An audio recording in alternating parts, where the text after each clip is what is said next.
살아서 역사하시는 하나님, 이 한 주간의 시작을 열어주시고 예배 가운데 깨어있게 하심을 감사드립니다. 주의 말씀에 인도함을 받게 하시고 기도로 주의 뜻을 구하는 저들의 심령이 되게 하여 주시옵소서. 예수님의 이름으로 기도드립니다. 아멘. 찬송가 305장입니다. 305장입니다. 나 같은 죄인 살리신 주의 내 놀라워 잃었던 생명 찾았고 광명을 얻었네. 큰 죄악에서 산지심 주내 고마워. 나 처음 믿은 그 시간 귀하고 귀하다. 이제껏 내가 산 것도 주님의 은혜라. 또 나를 장차 본향에 인도해 주시리. 거기서 우리 영원히 주님의 은혜로 해처럼 밝게 살면서 주 찬양하리라.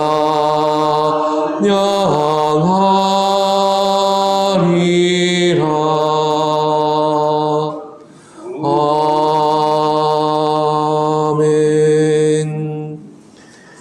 이 시간 우리에게 주시는 말씀은 시편 42편 6절로부터 11절까지의 말씀입니다.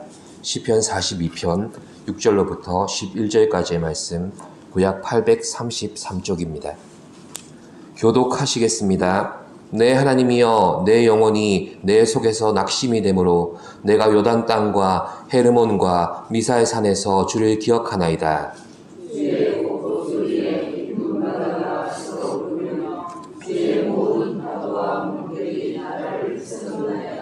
낮에는 여호와께서 그의 인자하심을 베푸시고 밤에는 그의 찬송이 내게 있어 생명의 하나님께 기도하리로다.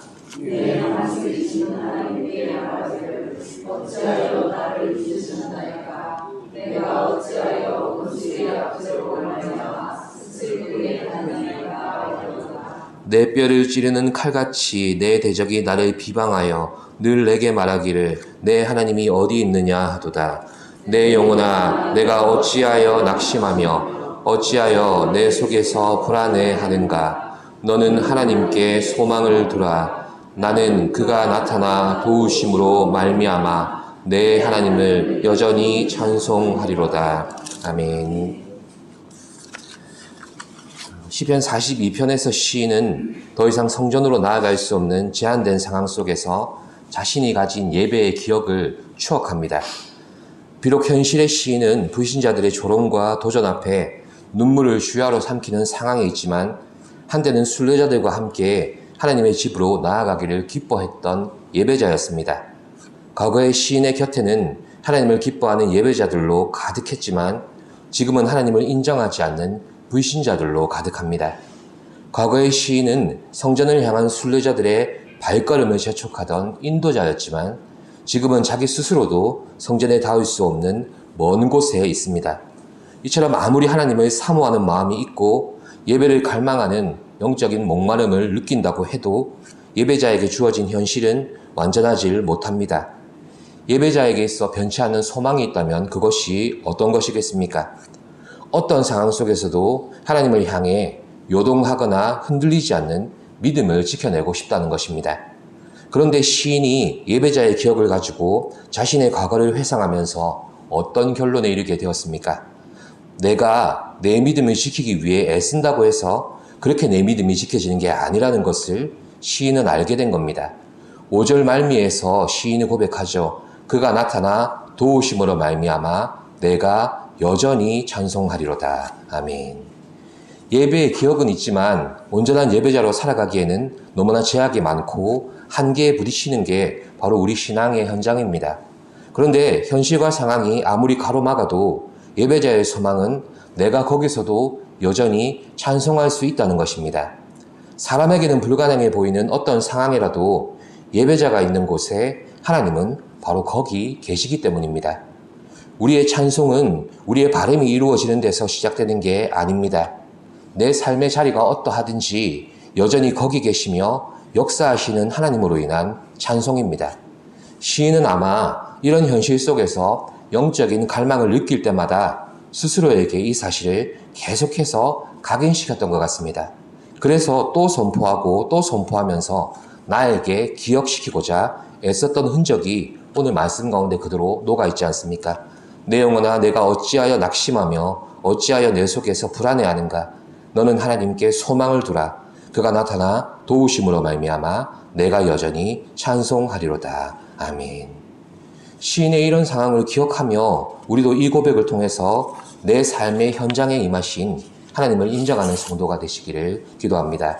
오늘 본문은 여전히 하나님을 향한 소망을 가지고 살아가고 있는 시인의 현실을 마치 카메라로 줌을 당기듯이 다시 들여다보게 만듭니다.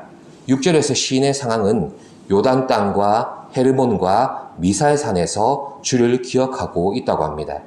헤르몬산은 시리아와 국경을 맞댄 이스라엘의 최북단에 있습니다. 헤르몬산에 만년설이 녹아서 흘러내린 것이 바로 요단강을 이룹니다.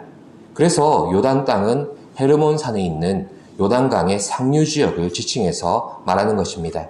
또 미살산은 헤르몬산의 저지대에 있는 작은 산지 중에 하나일 것이라고 추측합니다. 그렇다면 이것을 쭉 이어서 보면 하나의 이미지가 형성됩니다. 시인은 요단강의 발원지가 되는 만년설로 뒤덮인 헤르몬산 정상 어딘가에 올라간 겁니다. 거기서 그 끝자락에 있는 미살산에 이르기까지 쭉 살펴보는 겁니다. 넋을 잃게 만드는 장엄한 장면 같지만 그게 요점이 아닙니다. 성전에서 멀어진 시인의 처지처럼 영적인 적막감을 표현하고 있는 겁니다. 이러한 시적 이미지는 7절에서도 이어집니다. 주의 폭포 소리에 깊은 바다가 서로 부르며 주의 모든 파도와 물결이 나를 휩쓸었나이다. 헤르몬산에 만년설이 녹아내리고 그것이 점점 모여 엄청난 크기의 폭포가 되어서 쏟아집니다. 그 소리가 주는 위압감과 그 장엄한 광경이 가져다주는 두려움이 시인을 둘러 덮은 것입니다. 그러니 시인이 표현하는 이미지를 통해서 성전에서 멀어진 시인이 지금 적들에게 둘러싸여져 있는 모습을 우리에게 전달하고 있는 겁니다. 시인의 신앙을 시험하고 도전하는 그들의 조롱과 위협이 이처럼 두렵고 넘어서기 힘든 현실이라는 겁니다. 8절입니다. 낮에는 여호와께서 그의 인자하심을 베푸시고 밤에는 그의 찬송이 내게 있어 생명의 하나님께 기도하리로다. 아멘. 시인이 마주한 사람과 환경은 두려움을 주기에 충분합니다. 하지만 그럴 때마다 하나님의 돌보심이 더 컸기 때문에 이겨낼 수 있다고 시인은 고백합니다. 8절을 세번역에서는 이렇게 표현합니다. 낮에는 주님께서 사랑을 베푸시고 밤에는 찬송으로 나를 채우시니 나는 다만 살아계시는 내 하나님께 기도합니다. 아멘. 간혹 너무 큰 일을 당해서 깊은 상심을 경험하고 있는 그런 성도에게 물어보지 않습니까? 어떻게 사시냐고, 어떻게 견뎌내고 계시냐고. 그런데 대답합니다. 그저 은혜로 삽니다. 사실 사람의 정신력과 인내의 한계는 이미 바닥난 지 오래입니다. 살아서 사는 게 아니라 하나님께서 지탱해 주셔서 살아지도록 하시는 겁니다. 그저 은혜로 산다는 게 어떻게 보면 무책임한 말 같기도 하지만 그렇게 살아지도록 만드시는 것도 하나님의 방법인 것입니다. 그러니 시인의 고백은 나의 힘으로 사는 인생이 아니고 나의 참음으로 극복되는 인생도 아니더라는 것입니다. 내가 나 자신의 한계와 환경의 제약을 극복할 수 없을 때 반대로 하나님이 나를 통해 사시는 것을 느끼게 되고 경험하게 됩니다. 내 힘으로 안 되고 내 믿음으로 안 될 때 거기서 나를 살게 하시는 게 바로 하나님의 거룩하신 능력입니다. 그래서 나의 인내가 바닥날 때 하나님의 인자하심이 나를 교훈하십니다. 나의 한계가 뚜렷해질 때 하나님이 넘어갈 힘이 되어 주시기도 하고 때로는 피해갈 지혜도 되어 주시는 것입니다. 그러니 내 힘으로 아무것도 할 수 없는 인생의 밤을 만나도 거기서 하나님은 나의 찬송이 되어 주시는 것입니다. 결국 낮과 밤을 주의 인자와 찬송으로 채우시니 고통의 순간순간이 찾아오면 그 아픔으로 인해서 시인의 영혼이 더욱 깨어나 하나님을 찾고 이렇게 기도할 수밖에 없는 것입니다. 11절 말씀 우리 같이 11절 말씀을 보시겠습니다. 내 영혼아 내가 어찌하여 낙심하며 어찌하여 내 속에서 불안해하는가. 너는 하나님께 소망을 두라. 나는 그가 나타나 도우심으로 말미암아 내 하나님을 여전히 찬송하리로다. 아멘. 우리는 이 고백이 예배자의 고백임을 분명히 기억해야 됩니다. 시인이 경험한 낙심과 불안은 영적인 문제에서 비롯된 것입니다. 내 영혼아 이렇게 시작하고 있지 않습니까? 그래서 예배자가 찾아야 될 해결책은 언제나 하나님이십니다. 환경과 사람이 내 신앙에 영향을 줄 수는 있지만 절대적이지는 않습니다.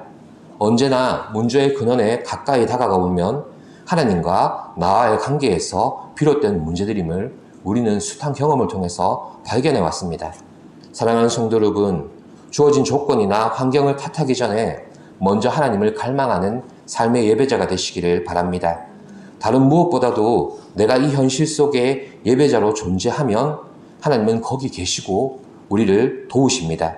그러므로 시인의 고백처럼 어떤 상황에서도 내 하나님을 여전히 찬송할 수 있는 성도가 되시기를 간구합니다.